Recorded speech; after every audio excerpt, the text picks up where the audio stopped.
Hello, neighbors. Hello.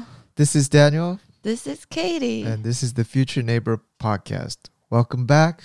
Welcome back. We welcome you back as married people. Yes. In the States, you would carry my last name. You would be Mrs. O. Thank God I live in Korea. I think we shared in a different podcast, but your last name in English letters is OK, and mine is OH. Yeah. So it's not far. But I don't know why I start off with this, but I might as well say in Korea, typically the women, in the States, again, like I said, you carry the last name, but in Korea, you go with your original name. Yeah, you don't have to change your name. Yeah. Before I forget, this episode is brought to you by Gochujang. Gochujang is a place where you can buy Korea's best artisan food products, ceramics, and more. We have a lot more in store. One thing that I'm happy about Gochujang, last month we did our best month. And can I get a little applause? Jeez, Katie. I was looking for the button. No. We bought this machine to record, and we have all these functionalities. It's like my mom buying an iPhone. She just uses it to call and use Kakao Chat. That's it. All the 999 features she forgets. What a waste. Yeah, we just press record and that's it. But yeah, Gochujang is now, when we went on our honeymoon, and one of the things that I've been testing in the last 6 months has been how much of dependency does Gochujang have on us uploading YouTube videos? Because in the beginning, a lot of our traffic came from our YouTube videos. But now I'm happy to say that Gochujang, like a kid, has grown out of its diaper stages, has grown legs, and is just walking around. Meaning it ranks very high in Google. So we get a lot of organic search traffic, which means that even if we don't upload videos, the business is starting to self-sustain. That's amazing. Yeah, that I'm really happy about. Not that because, when you do any businesses, you want to reduce the risk or the codependency of platforms. So let's say that we get sick of doing YouTube, then our other business still, hopefully by then, it's like flying, doing gymnastics, right? Graduated from diapers, like Olympic. Anyway, I'll stop that. If you guys need any products or you have friends that are getting wedded, we have a lot of good Korean products there. So keep an eye out for that. And we'll also, now that we're back from our honeymoon, we have the wedding out of the way. We are so focused now. Oh, so relieved, and we are ready to start fresh again. We're ready to work. Work.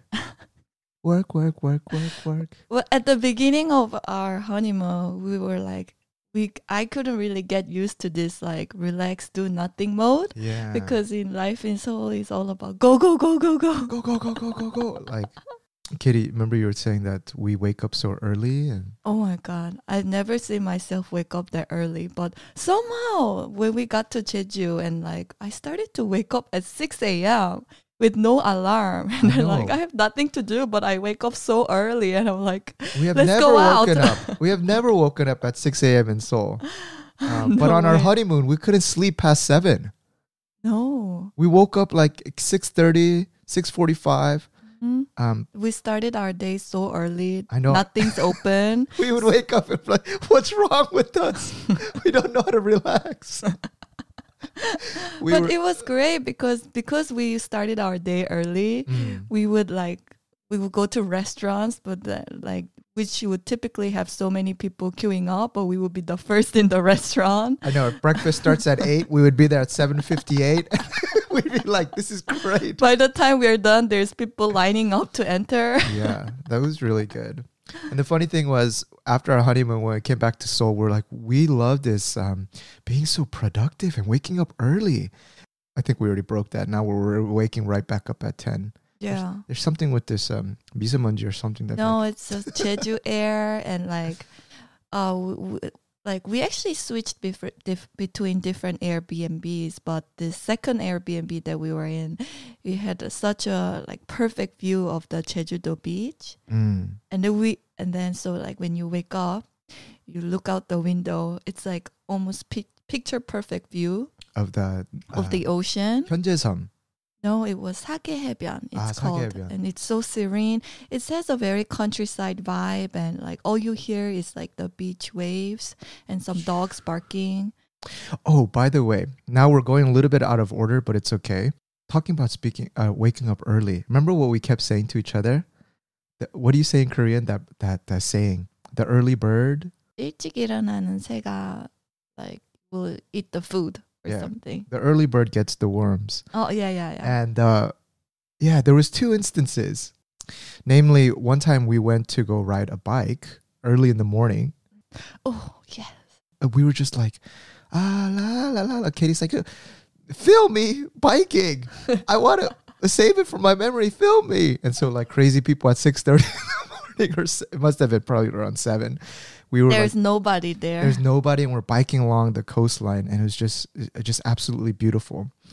And we came across like 4 people that were just huddling across near the rocks, near the shoreline, and they were just up to something. And I was looking and I was like, what are these ajishis? I mean, these were like 40, 50-year-old like ajishis. Looks like local, like old people. Yeah. And I was like, did they catch something? Yeah. And I had this like cynical view. I was like, are they like fishing down there or whatever? Mm-hmm. And then I looked a little bit closer and I saw that there was a turtle. Mm. We saw that leather brown color back. Yeah. It was shiny. Yeah. And it was huge. It was huge. It was a huge sea turtle. And then I realized they were cutting it. And I thought, in the beginning, for like 0.1 second, I was like, oh, look at these ajishis trying to kill a turtle. I was like, Koreans are terrible. And then I looked, I was like, oh, they're freeing it. Oh, bad cynicism. Damn it. Stop thinking so bad of people. And I was like, oh, they're rescuing it. It must have been caught in a net. Yeah. But it was. Yeah. It was caught in a huge, like those factory nets. Yeah. And they fishing couldn't. nets. Yeah. And it couldn't move its head and its right arm. Yeah. So we went down and we saw it. And again, this thing was maybe like half the size of a grown adult, one of those big sea turtles. Yeah. And never seen anything that big. I saw once in Hawaii, but again, this was huge. And so these people, they were doing such a blessed thing, which is they were part of a beach cleanup crew. Yeah. And every Saturday or Sunday, they walk along the Jeju coast and they pick up plastic. And all the trash. And they came across it. Yeah. So Katie, instantly, you pulled out your phone and you're recording. And Katie was like in a movie. She was like the frantic girl, like, what are we gonna do, y'all? I mean, what is that on its back? No, the thing is, by the time we got close to that people, they had already cut off all the nets so that the turtle can be freed. Yeah. But then like we were questioning, do we want to actually carry the turtle off to the water so it can breathe, and because the turtle looks so tired. Yeah. And then there's another group of people saying the turtle is hurt. Yeah. Like you could kind of see that its right arm was kind of hurt and it's in pain. So like we have to like call the like the police. Animal crew, police, and like let the professional come and like treat it. And then like, so they called the police, but then it took ages for these people to come. So in the meanwhile, we were like, what do we do? And so in the meanwhile, was this guy actually like scooping water into this like plastic bottle and like pouring onto the turtle so it can like get some water. But when we poured the water onto the turtle, we could actually see its mouth moving. It seemed like it was like, it was thirsty and seeking water. But then we realized, and so the thing is, we didn't know what to do with this turtle to make it feel better. Right. That was very interesting because like half of the people that were there were like, let's lift this and put it near water. So I helped. I picked up the tail end, and then the 2 other ajishis picked up the sides, and this thing was heavy. Yes, and that's when I started to get anxious. And in the meanwhile, one of the ajashi were there, film me. So I'm going to send this video to NBC. Yeah. So I had the job of filming him. But then I saw the turtle and you guys holding it, and it seemed so unstable. Almost looked like the turtle was gonna rock its head to the stone or something. I was like, no, hold it stable. And I have this job of filming. So it was so chaotic. Yeah, they would never be able to play that on TV. You would just hear, but yeah, the person that was pretty knowledgeable there was like, hey, put it back down because if you put it back to the ocean, probably 99% chance that this thing is going to die in the water. Yeah. It's hurt. I could tell its fin is hurt. Yeah, it's so injured. We need to wait for the police to call the rehabilitation. They were going to call a professor who's going to call the rehabilitation center. And then they need to take it to a treatment center and then release it later after it's fully healed. Recovered. And so everyone thought that was a great idea. And then we just waited for the police. And seeing an animal up that close, like sea turtles have existed on the world since dinosaur ages. I've never seen a sea turtle in my whole life. Katie, you said the funniest thing. So like, oh my gosh, like... Guys, no, like, don't say it. I sound so stupid. No. This is Future Neighbor Podcast. We keep it real.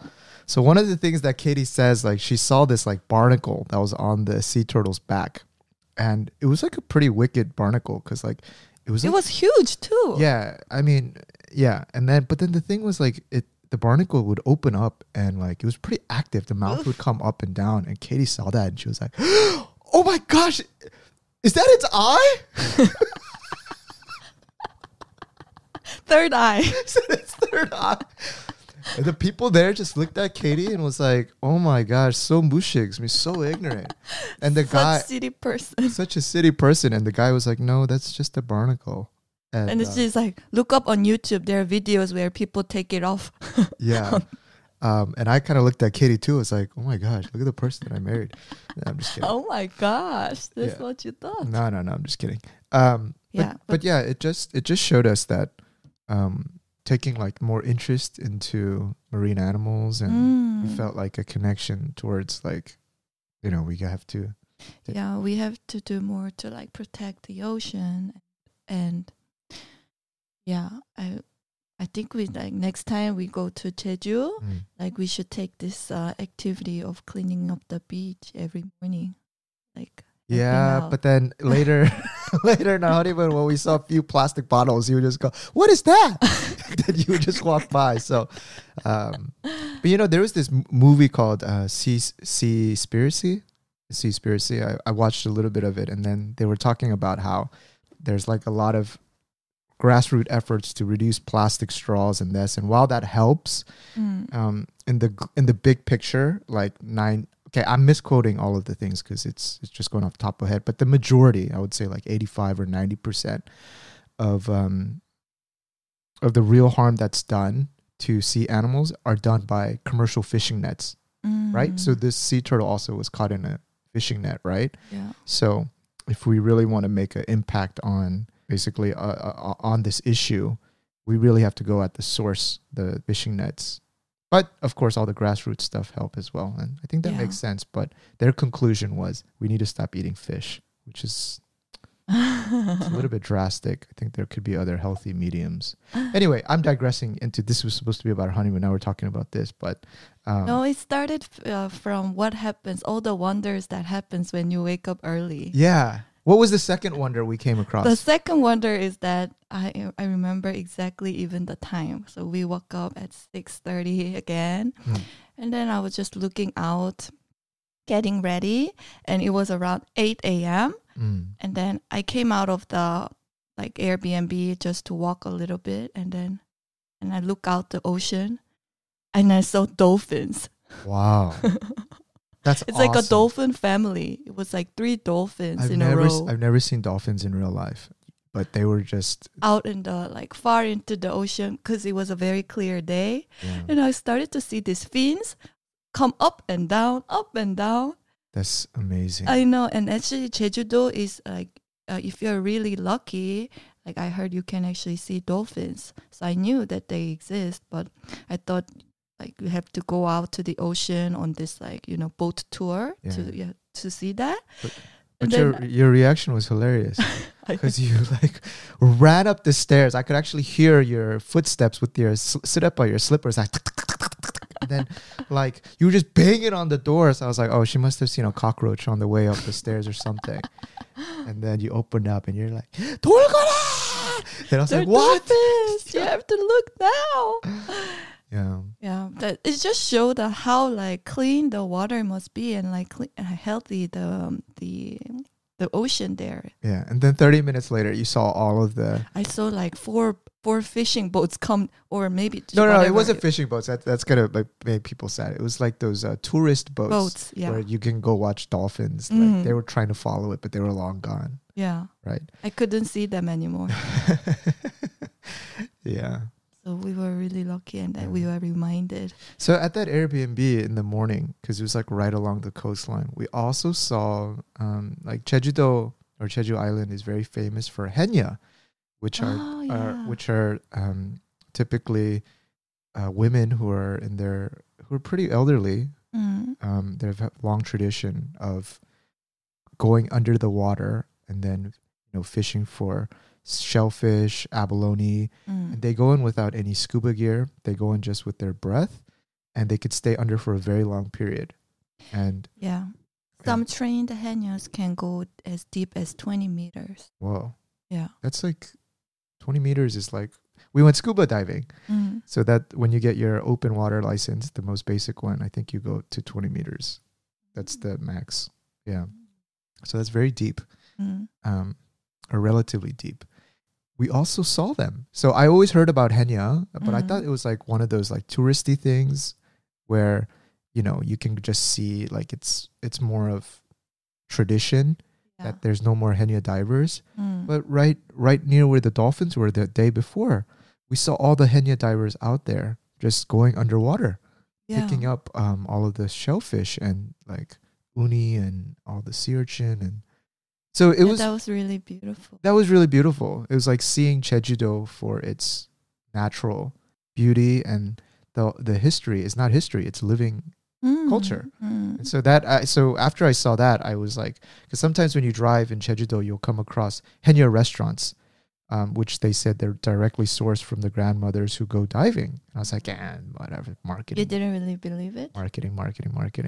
But then, now that I see that, I think it really made me want to go and support those businesses more. Yeah. So let's take a little bit of a detour from our honeymoon. I think we can also say there's tons more. Unless you want to say something now, and then we can go into our wedding debrief. I think we kind of mixed up the order. Yeah, it's fine. It's fine. So, Katie, a big relief that our wedding is now done with. Initial thoughts. You can go for 2 minutes, 3 minutes, and just like, how do you feel now? And I look back at the photos and the videos that our friends filmed and sent us. It feels so unreal. Like the day happened, but it happened so quickly. For all the stress and preparation that we did, it just flew by, and then now we're here. I don't know. It's kind of hard to believe that it actually happened. Yeah, it seems like it was a dream. It does. It really does. And like the first thing that comes to my mind is like all the stress we had because of the weather. Yeah. Because the weather during that week kept changing. The forecast kept changing day by day. My gosh, I aged so much because of that. Yeah. The weather would play 밀당 in Korean. That's like when you're dating, like, it's like you send a text. Push and pull. Yeah, push and pull. Like, but you don't want to reply back quickly, and because you think that person may think that you like them too much. It's like the weather would like, looks like the Daniel and Katie are too comfortable. Let's send a little bit of clouds. And then we sleep, and the next day it says, sunny.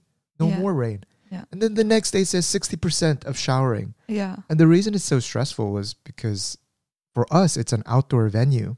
So if it's gonna rain on people, that just ends the wedding, right? Because like people are eating and no one wants to eat in the rain. So then we have to set up cheongmak, which are these like tents. But if you set up tents, that makes the whole venue look terrible. It looks like a carnival, like those in Korea we call them Mongol tents. But if you go to a fair, the pointed tops where you can throw like balls in a circus game. Yeah. That's what was the option that was available.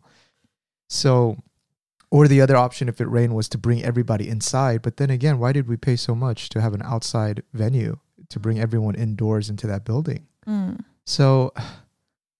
So then we went back and forth, and we were like, seriously, like we would debate each other. No, we downloaded like 4 apps, weather apps. Yeah, and we're like, AccuWeather, is this really accurate? But Oh, it must be because it's called accurate weather. Accurate. But then it would keep playing Miltang and it would go back and forth. And I was like, no. Then we got to download K-Weather since their satellites are based in Korea. But anyway, long story short. In the end, none of them were right. Yeah. That day, we were so blessed because the day before, it was supposed to rain really heavily the whole day, the day before. But it actually stopped raining in the morning. Yeah.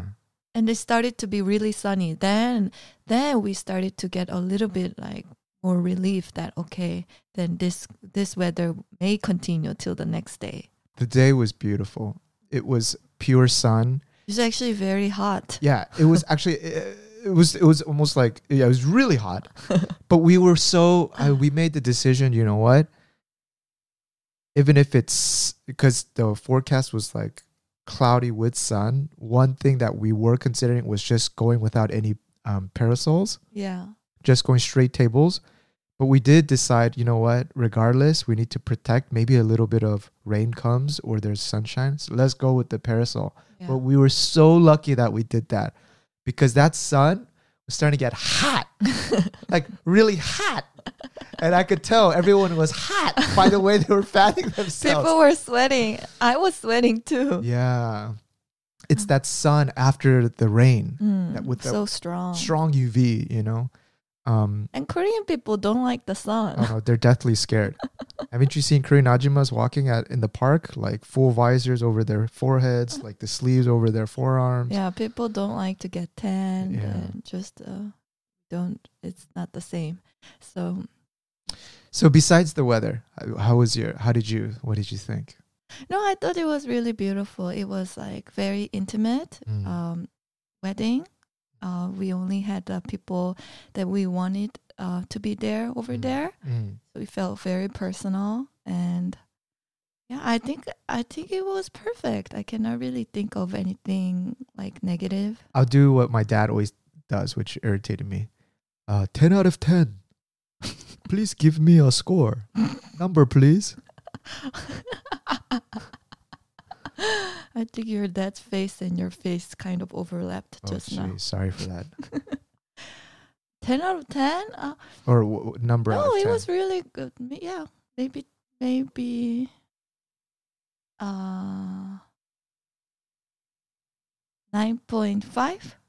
Okay, 9.5. 0.5 that's because really high. The 0.5 is missing because on halfway through the wedding, I look at the people. All I see is this paper flicking, and I was like, "Oh my gosh, people so are hot. dying." Yeah. Well, that's amazing. Then we did a really good job, and really happy that we did. I too. I loved it. I loved every aspect of it. To be honest, I had no regrets. More than anything, I could see how happy we were. Yeah, like we were laughing so much. And remember when you were walking down the aisle, you said that you heard like someone from Busan, from your mom's side, was like, "You're laughing too much." Yeah. Oh yeah. No, because for my wedding day, the biggest fear that I had was I might cry, and if I cry, then I would just like burst down into tears, and it's like very hard to contain it. Yeah. So that was the last thing that I wanted. And then so when I was holding my dad's hand to walk the aisle, yeah. I didn't want to feel sad, so I was like, okay, let's smile. And I was like forcing myself to smile, and then I naturally felt better. So I was walking, and then somebody in the crowd is like, 너무 많이 웃는다. And I heard that. I was like, but it didn't affect me at all. But I was like, oh my gosh, maybe I am laughing too much. Maybe I'm supposed to look a little bit more like seldom or like or serious. Yeah, maybe I'm supposed to cry. Yeah, I think you're supposed to look like all Korean drama-ish, like that kind of. But almost about to cry, but not cry. That's the most difficult. And then so like no, but I like, even from what my friends and family was telling me, was like just the energy that was there at the wedding. You guys were so genuinely happy that they felt great. Like it just And more than anything, I also looked at my parents and your parents, like their faces. Yeah. And I remember being like really, like, I felt like they were really in the moment, enjoying. That also made me feel really happy. Yeah, I could see your mom like cry and your dad almost crying too. And Yeah. my parents too were just very like, Yeah. And yeah. everyone, it was just such good positive vibes, nothing to worry about. Yeah. Well, everyone has a little bit of anxiousness because they had their part to play in our wedding. But beyond that, it was just pure good energy, and I could feel it. Yeah. And so when it was my turn to walk down the aisle too, like, remember I told you, like, I think I was it you that asked me, are you nervous at one point? I think I did. Yeah, and I was like, you know what? I think it's showtime or something like that. But not that in a fact that like we just spent so much time planning and being nervous and being anxious and seeing about the details that now as the jazz music started playing, the ambience, the people were there, I was like, I want to bask in this. Like, and I could feel it. Like, I'm an extrovert and I draw energy from people. And so during that time, I could feel it and I just felt so good. And then my friend's comment was hilarious. He was like, Daniel, dude, when you were walking, like, I thought it was your third wedding. Yeah. He's like, dude, you know what you remind me? You seem like a paid actor at a wedding. I didn't know why do you why feel so natural at it? And I was like, dude, I don't know. I just feel so happy. Like, there's no nervousness here now because I just, this is what I wanted and it's happening and I could feel it. Yeah. And so I think that day, if I think about it now, was one of those moments in my life where I truly felt present. I think so. Me too. Right? Not We thinking weren't nervous. about the future, not thinking about like what if that happened. We were just in the moment. In the moment. And yeah, I loved it. Yeah, when I didn't really get why the friend said that until I actually saw a video of us. You really did look confident. You look so confident, and then in the meanwhile, I had some moments where I was like kind of nervous, but with that contrast between you and me, I was just so ready to be married now. You know? So yeah, it was great, and the flowers came out absolutely beautiful. Oh my, the flower lady, like when she came to me, like in a comic book, she had like dark circles because she was like working the night before. I think she pulled an all-nighter to get all the stuff up. Yeah, and they have such a hardcore job. I know. And she was just like, 신랑님, 꽃은 어떠세요? I've never seen her like, literally seems like she had like a moon underneath her eyes. And I was like, it looks beautiful. And she was like, oh, 다행이네요. Oh, 다행이네요. All right, now back to my thing that I need to do. Yeah, so we need to go see her and pay her, buy her some stuff and really thank her in person. Debrief her. Yeah. Debrief with her again because she did a phenomenal job. So, yeah, I mean, there's so many little details, I guess, but I think for our fans, not interesting to go to that level since, you know, they weren't actually physically there, but I want to ask you, like, if you were to do a wedding again, or if your friend asked you, would you still would you still choose to do an outdoor wedding in Korea? So I think there's two things for me. So one is that I want to say, man, this is hard. So the weather, the stress and the anxiety from watching the weather is real. And they were telling us that if you do a 야외 결혼식, an outdoor wedding, you'll look at the weather until the day of. And I was like, I don't know, we'll be all right.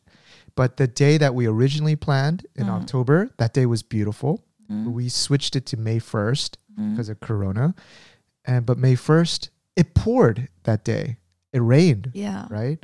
And then our final date, which was June 12th, the again, like we mentioned, it went back and forth until the day of. So it's so stressful. So like, especially in Korea where like the weather is changes a lot. Apparently there was a monsoon on its way, or a typhoon on its way that weekend. Yeah, That's why it was the crazy too. that's why it was so crazy, the weather, right? Yeah.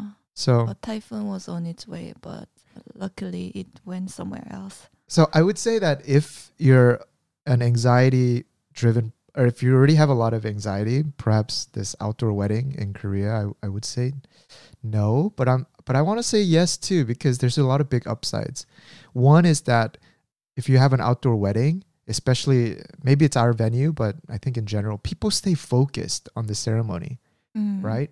And so, people weren't like when you're at a wedding banquet or a bouquet or hall in Korea, people are like looking at the phones and like just going down to the whole like restaurant to eat. Yeah, because it's so fast in Korea. You just go look at the ceremony. All the like 할머니es get the wedding coupons or the meal tickets, and they go up early to get a good seat. So it's just there to be there. Yeah. Whereas I think an outdoor wedding provides an experience to our guests. Yeah, and one of the best thing that I heard, or like one of the thing that made me feel the best, was like when our guests were actually telling us like we had a very enjoyable time in your wedding, and there a lot of them were like our relatives and like old people, like our parents' friends, and they would be like, me up until this age never been to this type of wedding. Yeah, this is so beautiful and so enjoyable, and then that made me feel like so happy for them that they also had a very unique experience. Yeah, I feel the same way. So it's hard to say. I don't know. Like, I guess if you can control your anxiety and you can produce, I mean, I would say yes, because our result that happened, we were so blessed that day with the weather. Everything went smoothly and everyone had such an enjoyable experience. So I want to say yes, but who knows how it could turn out for other people, especially with the weather. So I'm not sure. But how about you? Would you recommend it to a friend to go through it? Because imagine if you're like, for example, when you're getting married through this process, like you have trouble with your in-laws or you have trouble with this and that, and then you have to worry about the weather. It might be too much.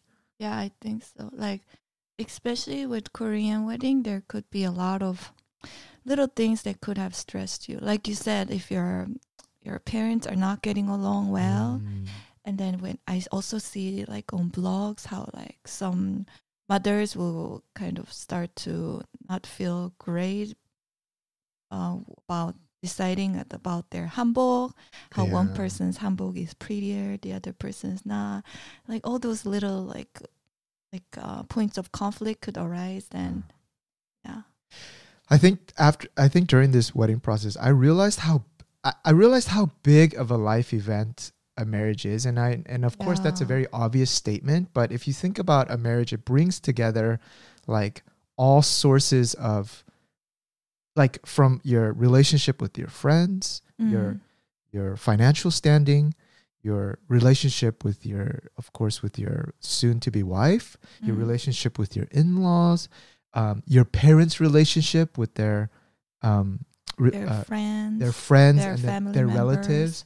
And so it brings everything together to one event. And even though the wedding itself, the logistics may not be that complicated, you're bringing in all those emotional connections and relationships. And how can all of that be great, right? It stirs up emotion into everyone that's involved. And then you're packing it into this 3-4 half-day event. Right? It does. So of course it's stressful, and of course it's like it's a very meaningful event. But I didn't really think about it like that until the moment, right? Until like the last few days when I see like everything coming together, and I realized there's a lot of purpose to a wedding, and it's not just I mean, it is what you make out of it, but and also we had a little bit of like stressful moments with RSVP, because in Korea or in Korean weddings, like the idea of RSVP is really like foreign.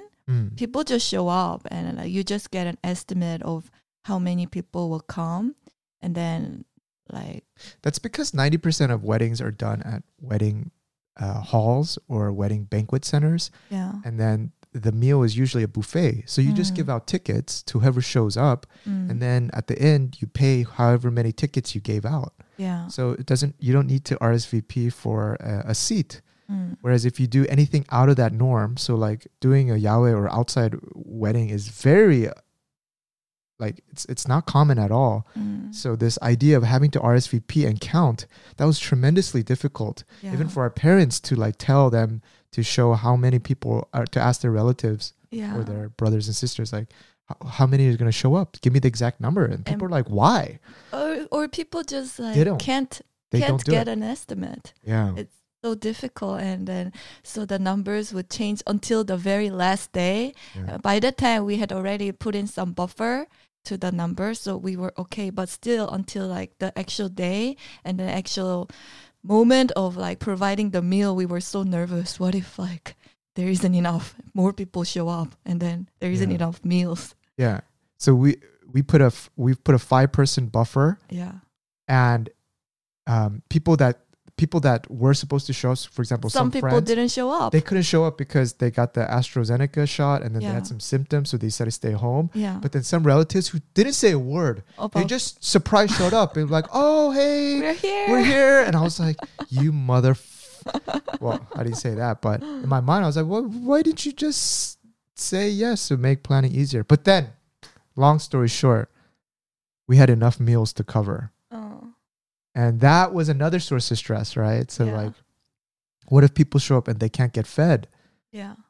But then it's hard to distinguish who didn't RSVP or who showed up at the last minute, because we're not going to mark tables about who RSVP'd first and who didn't. So even if you RSVP'd like 6 months earlier and then you showed up, but you showed up a little bit late, you didn't get served. But the person who just surprise showed up will get served.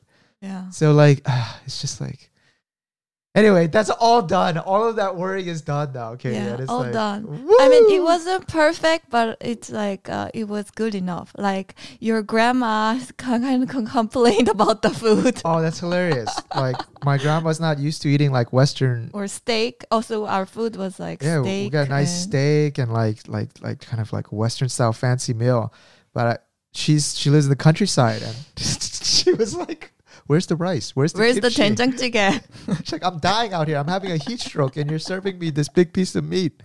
Yeah, and she was like, it was so tough to eat. Yeah, I wanted something simpler, something Korean, because she was used to the buffet. But anyway, I think that's. But it was nothing serious. We all just laugh about it, you know. Yeah. Yeah, we bought all those big kegs, but then the staff, staff didn't know how to like tap a keg. So then like it never got open. So now I have like 6 kegs in our house that I'm going to enjoy over the year here.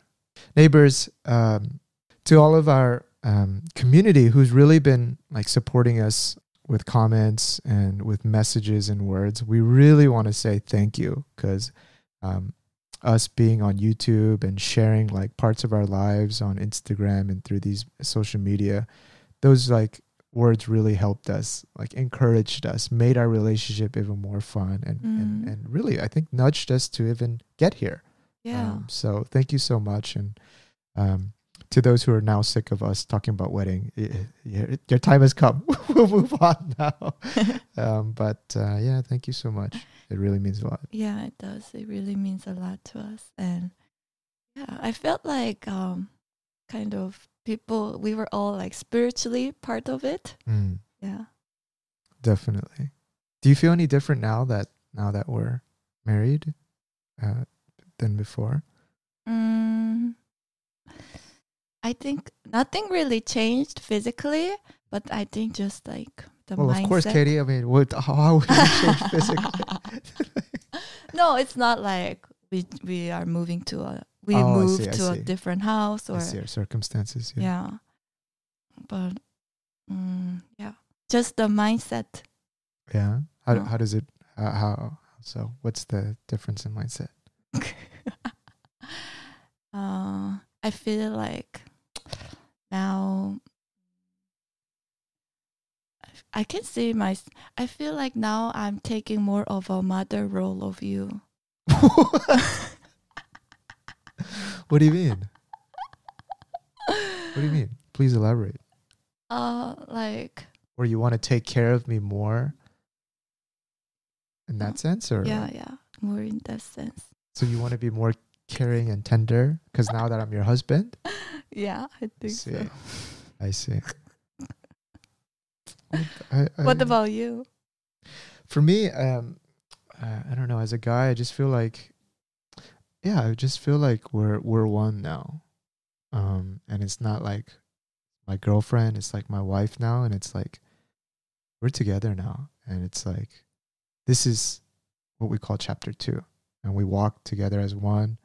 And I don't know, to watch a little bit more of like what I say, and to be a little bit more like, I don't know what you're saying, caring and tender, and yeah, I think now I somehow have a bigger heart for you, like a bigger buffer to understanding. Like I see myself kind of reminding, this is my husband. Yeah.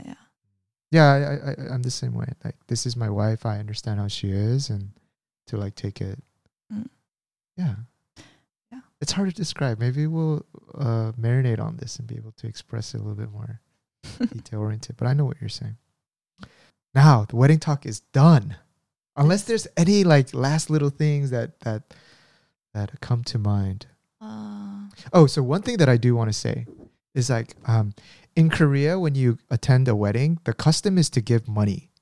Yeah. Whereas in the States, you put up a registry and then people will buy you gifts. So it's a big contrast in how you show support for that couple. And so when I first came to Korea, I used to be like, like just giving money is so impersonal and just so, I don't know, so easy. Like not thoughtful. So not thoughtful, right? But now, having married and having received money, I'm like, this is the best. Me too. It doesn't feel like that cold or, like. Yeah, because that day you have to pay for you have to basically pay off the balance on the wedding venue, on the meals that were the caterer service, and you have to pay everything off. And basically, when you come to the wedding, you'll put money into a envelope, drop it off in the box, and then basically you have friends or relatives who will count that money in the back. And then when the wedding's all done, they'll write down the name and then how much that person gave in this kind of like booklet. And then we pile all the cash together from both sides, and then we pay it down, right? So that's when I saw the value of like, so practical. It's very practical. Yeah. Right? Very practical. Whereas if I had like a whole table full of pots, like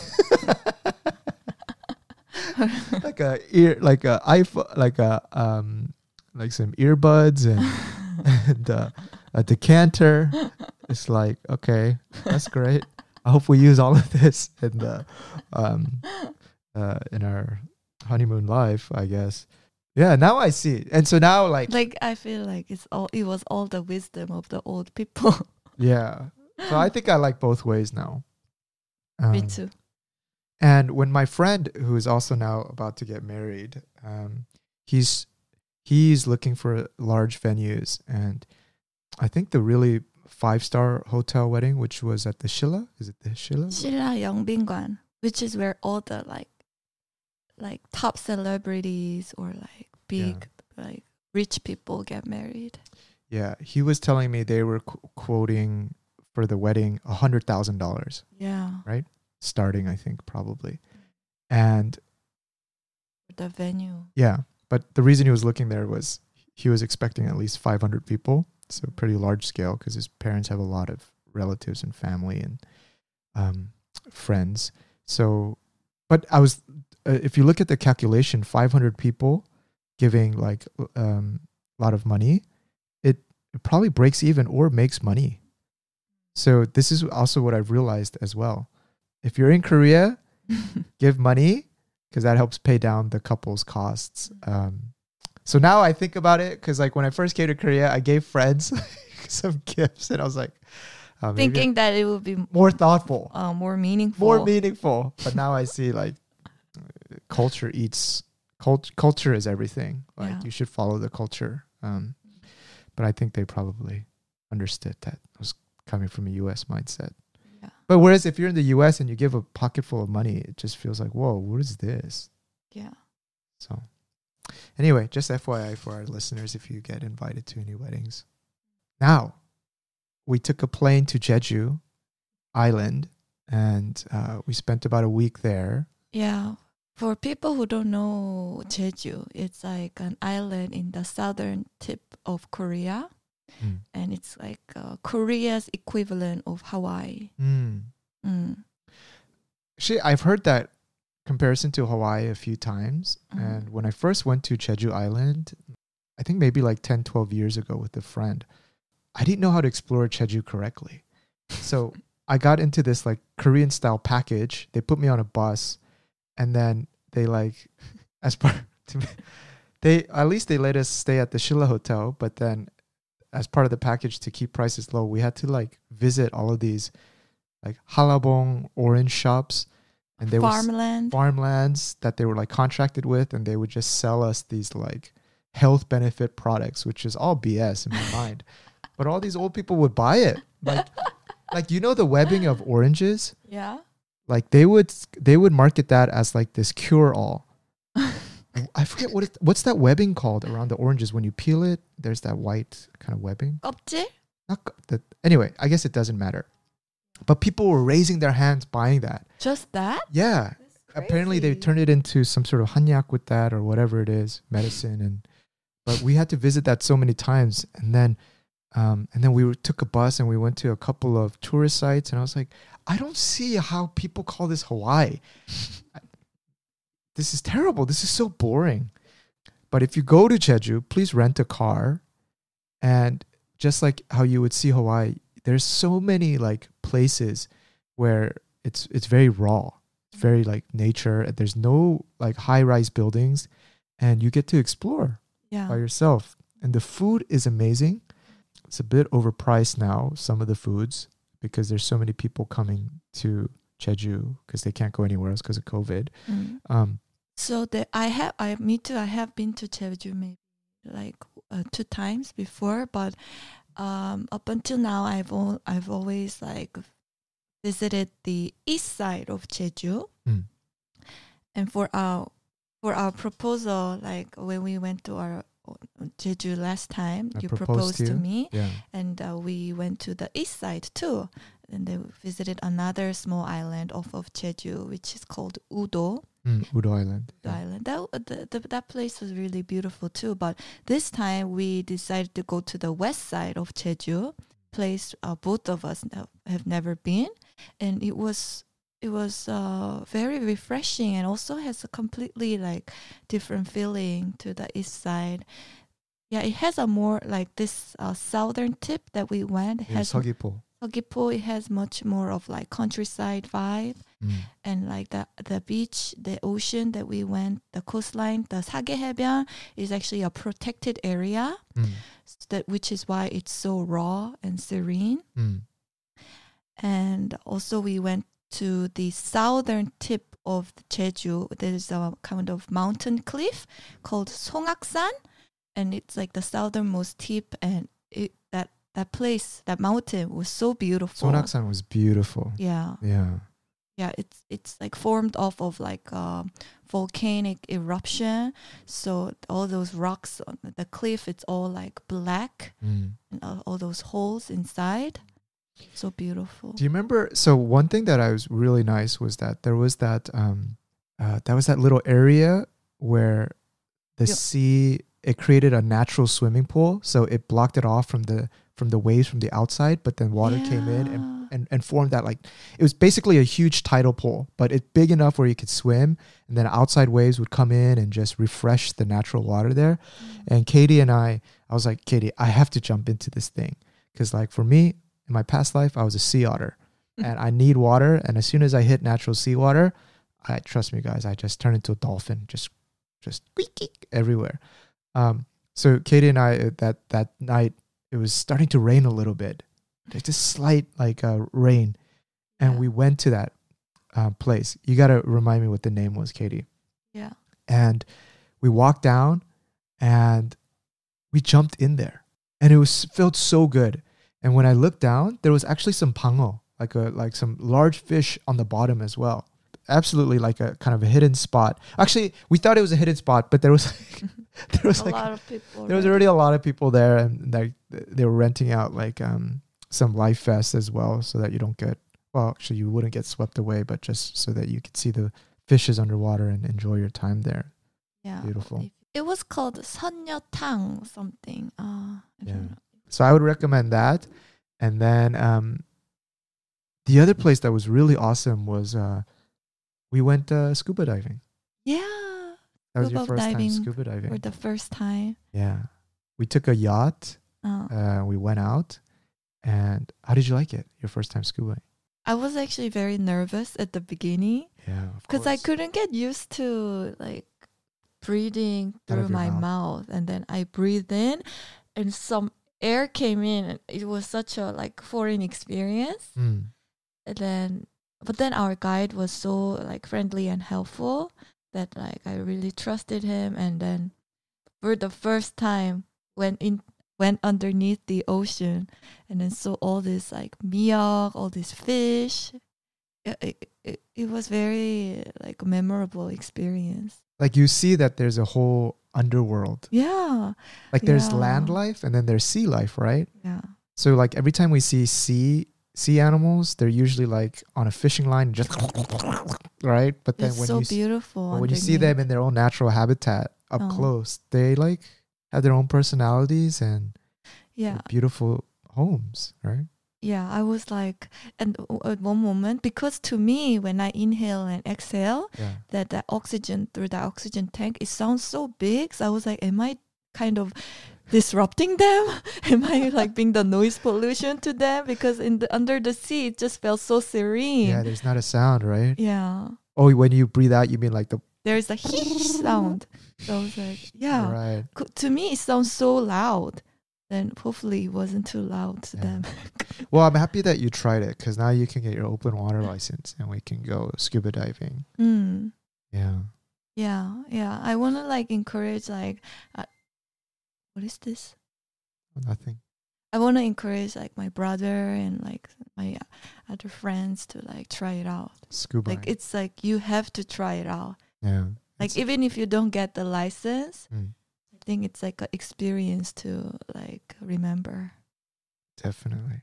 Yeah, we did so much in Jeju. Like I feel like it was so action packed. Even though we didn't intend it to be, but I think it's just like our character. Yeah, I don't think we're the type to go to a place and just stay in a resort. Like do nothing. Like think about how tired we were from the wedding. Like we still wanted to go out and explore. Like the way we travel, we get energy from new experiences. Yeah. And we just cannot stay in a hotel. Like we need to be cannot. out on the go, eating, looking, observing, walking, trying. That's just how we de-stress. Oh, I think so. Yeah. So it was very nice. Like because we start the day so early, so by the time it's like 2, some days I will feel so tired, so we will come back to the hotel, take a nap and go out again. How about some foods that we really enjoyed there? We had the 성게, what was the 보말 미역국. Yeah, so it's like seaweed, it's like miyeokguk, seaweed soup with uni and godong, 바닥 godong. Godong is like a small like let me see. What do you call godong? Actually, I saw some in Hawaii. My dad was like, "Oh, there's godong," and he would like take it off the rock and eat it raw. People are like, "What the heck?" But godong, you can. It's a small shellfish. It says beating. Yeah, it's called beating. No. The Google translation is called a beating. No. You want to catch a beating? No. This is wrong. It's all right. It says sea beating. Sea beating. Yes, go catch a sea beating in Korea. What other stuff? There was the galchi. So always the hole in the wall places are the best because we've tried like jeonbokjuk at multiple places and abalone porridge as well as 물회. Oh, 물회 was so good. We at our Airbnb provided this kind of tour book guidebook on Jeju, and Yeah. this one hole in the wall place was in the book. Yeah. So we went and tried out. From the outside, it just looks like it's so old and doesn't look attractive. But Yeah. then when we had the food, we ordered 물회 and 갈치조림. Yeah. Oh man. The best So 갈치조림 So and budhae, 물회. for people who don't know, is actually I never really tried budhae before this trip, but I saw it on a Netflix drama. There's like this gangster movie where this guy, it's a recent one, top trending, I forget the name, but he goes and before he goes kills everybody. He's in Jeju. He has to like take a break in Jeju, and he stops by this budhae place, and he eats it so deliciously. Yeah. And I was like, oh man, I need to try that. But budhae is basically like strips of sashimi. Sometimes it's like squid, and then it's like basically tossed into a very spicy, tangy cold broth, kind of like naengmyeon. But you eat it with a bowl of rice as well, hot rice. And the style that they do in Jeju is they put a little bit of doenjang, soybean paste, but just a small amount where you can't even taste it, but it adds like this degree of umami. And so when we had it at the matjip, it tasted phenomenal, right? Like you could taste the tanginess of the vinegar, of the umami from the doenjang, plus the gochujang a little bit, right? It was just the perfect balance. And I never seen you eat sashimi like that. Yeah, because You're usually I can't really eat raw fish. And then we tried it again, but at more of a touristy place, and the whole thing tasted like chogochujang, right? Yeah. Like Such a... too strong. Yeah. Yeah. So definitely a difference. And one thing that I do have to say is, we're saying all these good things, man, like there are a lot of restaurants in Jeju which are operated by like the Chinese. So a lot of Chinese money has come into Jeju over the years, because I think it's visa free. I think Jeju is visa free for Chinese nationals. Okay. Yeah. But then there's also a lot of people who come into like invest into Jeju into over the the property. last decade. Yeah. And of course there's a lot of restaurateurs that come. But then if you go to some restaurants, oh man, the service is so rude. And a lot of them are operated by these Chinese restaurateurs who are going for like low cost. So as soon as you come in, you just hear like, what do you want? Yeah. What are you going to order? This is self-service. Go pick up if you want extra over there. And it's just so like, whoa, it's not what So rude. so rude. Or it's so they're trying to run Doesn't it. feel like Korea. Yeah, it's run so impractical, or like they're running for efficiency, right? Yeah. For low cost. And I was very put off by that. Yeah, we've actually went to two restaurants that were served by Chinese people, Yeah. and like the service was bad, but also the food tasted bad. Yeah. And I could tell, okay, they're not run by locals. Yeah. And so it's not against Chinese people, but it's just there is this like difference between restaurants that are run by Chinese and then the restaurants that are run by locals. And there's a huge gap in service and also a huge gap in food quality and taste. So that became very apparent to me. Like I didn't realize that when I came 10 years ago. Yeah. Partially because it wasn't happening then. But I don't really know if they are run by Chinese people, but definitely there were Chinese employees there serving. maybe it's that The owner may be Korean, but the owner it's may just be Korean, but they're going for hiring the Chinese employees, and just the experience was off-putting. So what it is that the Chinese who have been like hired there, they can't speak Korean. So they memorized a few phrases. Yeah. So they're going by like FM. So as soon as you sit down, they just spit out what they were trained to do. And then they can't do anything else. Can't give you a recommendation or be personable because they can't speak the language. So maybe you're right. It's not that it's Chinese restaurants. It's more of Koreans who are staffing Chinese For the lower cost or to maintain something. low cost and Yeah. things like that. So, but anyway, that one was a pretty stark, I guess, bad impression Yeah. on us. And then also Jeju people, just local Korean locals in Jeju. Man, you guys are rude. They're not all that friendly. Like there's like a general stereotype in Korea that Jeju people are very rude. And even when I was working at the bank, there was a person who was like a superior to me, and then another person was like made a snarky comment like, "Oh, that person's from Jeju, and that's why she's the way she is." I was like, what the heck? I have no context for that because I was coming from the States. I didn't know what that meant. Yeah. Like, and you said too, right? At your workplace, there are some people from Jeju, and you said they're very snarky, right? Yeah. But I guess that's just island people. I don't know. I know we're making a big generalization, but when we came across some people that were from Jeju, man, I felt like there were people with chip on their shoulders. If you were like, they're not friendly. Yeah. They could be a stereotype, but yeah, that was our experience. Yeah, So. I'm just saying it the way it is. So Yeah. Jeju people, man, y'all need to line up. You make your island survives on tourism money, so you better be nice. Because remember what I was saying was like, I feel like Jeju is like Hawaii, but without the aloha.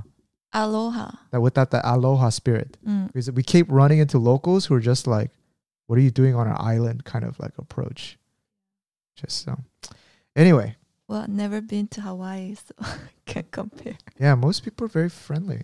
Very friendly. But neighbors, you know, I think we shared some videos and stories on our Instagram, so check it out there. But well, you know, like at least like COVID seems to, like the situation with COVID seems to be getting better. And like in Korea too, I think they're easing the social distancing rule so that starting from July, you can kind of group with people with more than, no, not with, right now the rule is that you cannot, how would you say it? Gather with people more than 5, but then the number is getting eased to 6 starting July, and from 15th of July it's going to be to 8. Yeah. Speaking of, they're also easing the restriction. So if you got the shots from abroad, you can come into Korea without doing the 2 week so the 2 week so the reason quarantine.